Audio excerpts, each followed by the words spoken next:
یہ خوب اچھی طرح سمجھ لیں ایک مضمون کہ ایک فضیلت ہوتی ہے جس کو فضیلت جزئی کہتے ہیں اور ایک کہلاتی ہے فضیلت کلی. یہ میں کئی دفعہ بیان کر چکا ہوں, نئے نئے لوگ ہیں تو اس مضمون کو میں دوبارہ بیان کرتا ہوں.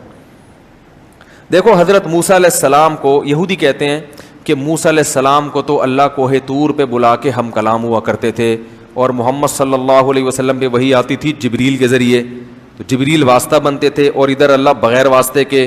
تو یہودی کہتے ہیں بتاؤ فضیلت پھر کس کی ہوئی؟ یہ اشکالات اٹھاتے ہیں. فوراً جواب جاتا ہے یار موسیٰ علیہ السلام تو پھر زیادہ فضیلت والے ہوئے, کیا خیال ہے بھائی؟ ان سے تو اللہ براہ راست ہم کلام ہو رہا ہے اور نبی کو جبریل کے ذریعے وہی کر رہا ہے. بھائی کیا ہو گیا؟ اشکال ہوتا ہے کہ نہیں ہوتا؟ پھر ایک اشکال یہ کرتے ہیں کہ قرآن میں بتاؤ سب سے زیادہ ذکر کس پیغمبر کا ہے؟ جواب موسیٰ علیہ السلام کا. کہہ رہے محمد صلی اللہ علیہ وسلم کا تو اتنا ہے نہیں, تو فضیلت کس کی ہوئی؟ مسلمان کہے گا بھائی موسیٰ علیہ السلام کی ہوئی.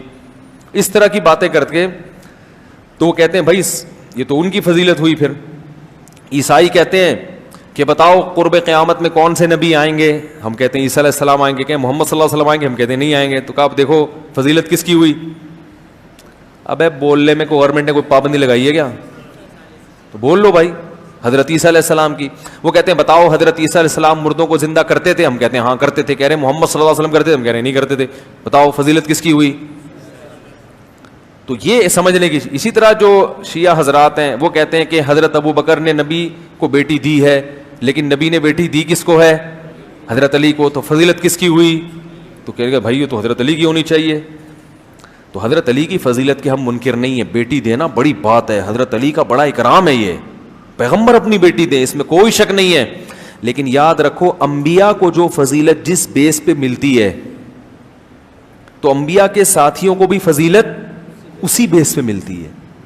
اس صفت میں اس وصف میں جو پیغمبر کے جتنا قریب ہوگا وہ باقیوں سے افضل. پیغمبروں کو فضیلت کس بیس پہ ملی ہے؟ کہ وہ اللہ کا پیغام لوگوں تک پہنچانے کے لیے آتے ہیں. ایک منکرین حدیث کہنے لگا سب سے زیادہ حسن کس میں تھا؟ ہم بچے تھے, ہم نے کہا یوسف علیہ السلام میں. اس نے کہا آدھا حسن تو اکیلا یوسف علیہ السلام کو ملا ہے, تو فضیلت کس کی ہوئی ہے بھائی؟ تو یہ اس طرح کے سوالات کرتے ہیں. تو داؤد علیہ السلام کے ہاتھ میں لوہا نرم ہو جاتا تھا, کیا محمد صلی اللہ علیہ وسلم کے ہاتھ میں ہوتا تھا؟ ہم نے کہا نہیں. تو کہہ رہے ہیں پھر فضیلت. ایسے اشکالات کر کر کے نا وہ کنفیوز کرتے ہیں لوگوں کو. تو یاد رکھو اللہ نے انسانوں کو پیدا کیا اپنی عبادت کے لیے تاکہ یہ مجھ سے جڑے رہیں.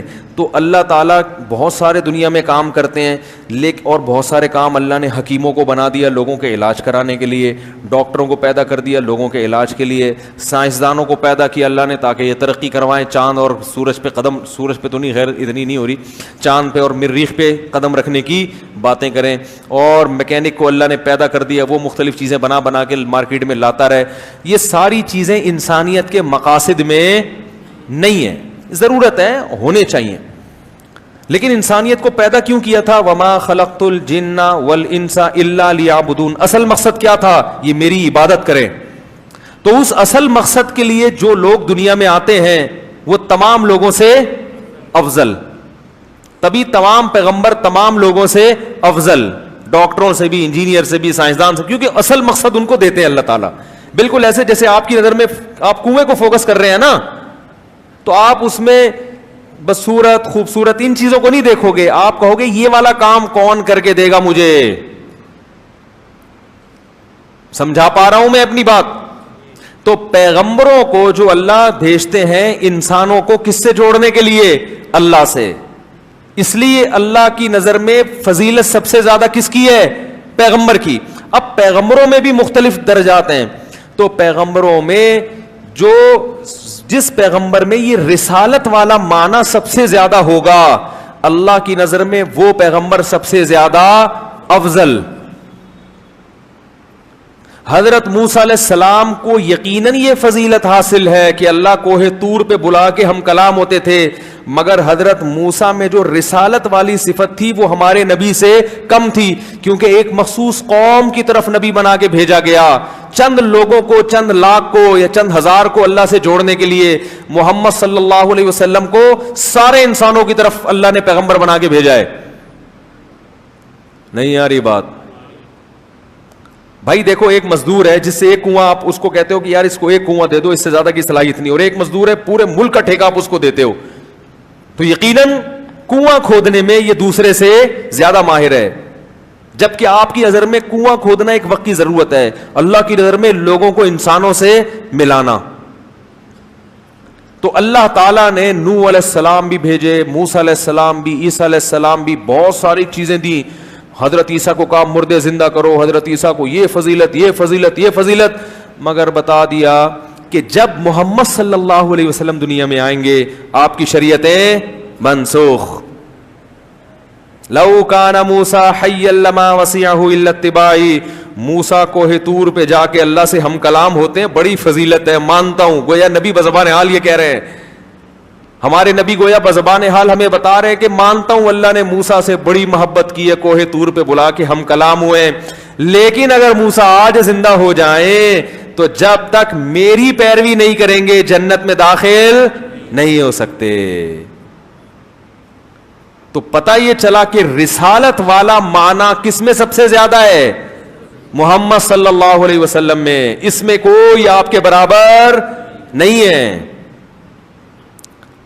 کس لحاظ سے؟ نمبر ایک, تمام انسانوں کی طرف, عرب عجم کالے گورے, کوئی پیغمبر تمام انسانوں کی طرف نہیں آیا, سارے انسانوں کی طرف.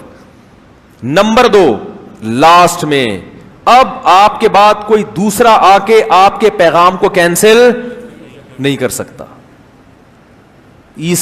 حضرت عیسیٰ اگر قرب قیامت میں آئیں گے تو محمد صلی اللہ علیہ وسلم کے پیغام کو ہی آگے پہنچانے کے لیے, اپنا نیا پیغام لے کر نہیں آئیں گے. تو یہ جو رسالت والا معنی ہے یہ سب سے زیادہ کس میں ہے؟ محمد صلی اللہ علیہ وسلم میں. اس لیے کلی فضیلت کس کو حاصل ہے؟ محمد صلی اللہ علیہ وسلم کو. جزوی حاصل ہے, کلیم اللہ ہونے میں حضرت موسیٰ افضل ہیں, مردوں کو زندہ کرنے معجزوں کے لحاظ سے حضرت عیسیٰ افضل ہیں, لیکن یہ افضیلت ایک جزوی ہے. اصل فضیلت رسالت والی وہ کس کو حاصل ہے؟